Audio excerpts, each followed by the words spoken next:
नमस्कार। ये आकाशवाणी शिमला है।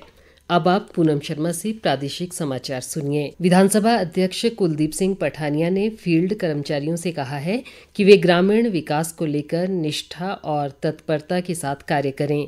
कुलदीप सिंह पठानिया आज चंबा के चुवाड़ी में ग्रामीण विकास योजनाओं की समीक्षा बैठक की अध्यक्षता कर रहे थे। उन्होंने ये भी कहा कि पंचायत स्तर पर जारी विभिन्न कार्यों में गुणवत्ता का विशेष ध्यान रखा जाए। विधानसभा अध्यक्ष ने कहा कि जानबूझकर विकास कार्यों को लंबित रखने वाले फील्ड कर्मचारियों के खिलाफ कार्रवाई की जाएगी। उन्होंने कहा कि भटियात विकास खंड में मनरेगा के तहत 2403 विकास कार्यों पर 74 करोड़ 39 लाख से अधिक की राशि खर्च की जा रही है। उन्होंने कहा कि एसडीआरएफ के तहत भटियात उपमंडल में सरकार ने 127 आवासों को मंजूरी दी है।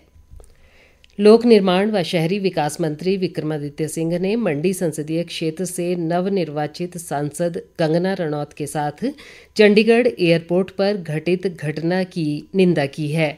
उन्होंने आज शिमला में पत्रकारों से बातचीत करते हुए कहा कि एयरपोर्ट पर सुरक्षा में तैनात महिला कर्मचारी द्वारा इस तरह की घटना को अंजाम देना चिंतनीय है और उसके खिलाफ कड़ी कार्रवाई होनी चाहिए। हालांकि उन्होंने इस घटना को आतंकवाद से जोड़ने के कंगना रणौत के बयान को गैर जिम्मेदाराना करार दिया। विक्रमादित्य सिंह ने कहा कि वह किसानों की भावनाओं की कद्र करते हैं, लेकिन बात को रखने का तरीका संवैधानिक होना चाहिए। उन्होंने कहा कि प्रदेश में लोकसभा चुनाव में चले मोदी मैजिक पर कांग्रेस में मंथन होना चाहिए। विक्रमादित्य सिंह ने कहा कि कांग्रेस का प्रदेश में लोकसभा चुनाव में प्रदर्शन अच्छा नहीं रहा, लेकिन जो वायदे उन्होंने मंडी सहित प्रदेश के लोगों से किए हैं उन्हें पूरा किया जाएगा। उन्होंने कहा कि प्रदेश में सड़कों के रखरखाव, सुदृढ़ीकरण और पीएमजीएसवाई का काम पूरे जोर से चल रहा है। मुख्य संसदीय सचिव व प्रदेश कांग्रेस के कार्यकारी अध्यक्ष संजय अवस्थी ने कहा है कि प्रदेश सरकार पूरी तरह से मजबूत है और अपना 5 साल का कार्यकाल पूरा करेगी। संजय अवस्थी ने आज शिमला में एक बयान में कहा कि प्रदेश में हुए 6 विधानसभा उपचुनाव के नतीजों से साफ हो गया है कि राज्य की जनता पूरी तरह से कांग्रेस के पक्ष में है। उन्होंने कहा कि प्रदेश के लोगों ने उपचुनावों में भाजपा को उसके षड्यंत्रों का जवाब दे दिया है। अवस्थी ने कहा कि भाजपा ने प्रदेश सरकार को अस्थिर करने का नाकाम प्रयास किया और 6 कांग्रेस विधायकों की कथित खरीद फरोख्त के साथ साथ निर्दलीय विधायकों का राजनीतिक भविष्य भी दांव पर लगा दिया है। उन्होंने कहा कि अब ये 3 उपचुनाव भी कांग्रेस ही जीतेगी। उन्होंने नेता प्रतिपक्ष जयराम ठाकुर द्वारा कांग्रेस सरकार को थोड़े दिनों की सरकार कहने पर भी आपत्ति जताई।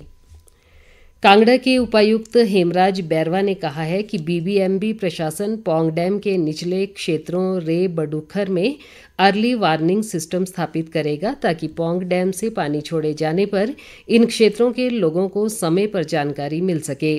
पौंग डैम से पानी छोड़ने पर प्रभावित होने वाले क्षेत्रों की डिमार्केशन का भी प्रस्ताव है। गौरतलब है कि बीते साल मानसून के दौरान पौंग डैम से पानी छोड़े जाने के चलते निचले क्षेत्रों में बाढ़ आ गई थी। इससे निपटने के लिए सरकार को एनडीआरएफ और एसडीआरएफ की मदद लेनी पड़ी थी। प्रदेश में 14 जून को बाढ़, भूस्खलन, हिमस्खलन और औद्योगिक आपदा जैसी घटनाओं से निपटने के लिए राज्य के सभी जिलों में मॉक ड्रिल आयोजित की जाएगी। इस मॉक ड्रिल को लेकर कल राज्य आपदा प्रबंधन के निदेशक व विशेष सचिव डीसी राणा की अध्यक्षता में वर्चुअल माध्यम से एक बैठक का आयोजन किया गया। राणा ने बैठक में कहा कि 12 जून को सभी जिलों में टेबल टॉप अभ्यास किया जाएगा। इसका मुख्य उद्देश्य आपदा की स्थिति में ज़मीनी स्तर पर की गई तैयारियों का मूल्यांकन करना है। उन्होंने कहा कि मॉक ड्रिल में विशेषकर स्कूलों, कॉलेजों और अन्य शैक्षणिक संस्थानों में आपदा में फंसे विद्यार्थियों को सुरक्षित बाहर निकालने को लेकर अभ्यास किया जाएगा। इस मॉक ड्रिल का उद्देश्य सभी संबंधित विभागों में समन्वय स्थापित करना भी है। केंद्रीय विश्वविद्यालय धर्मशाला मौजूदा शैक्षणिक सत्र से बीकॉम ऑनर्स शुरू कर रहा है।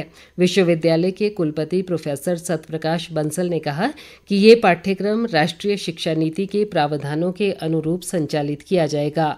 उन्होंने कहा कि 4 वर्ष की अवधि के इस पाठ्यक्रम के लिए दाखिला प्रक्रिया शुरू हो गई है। इसी के साथ ये समाचार बुलेटिन समाप्त हुआ। नमस्कार।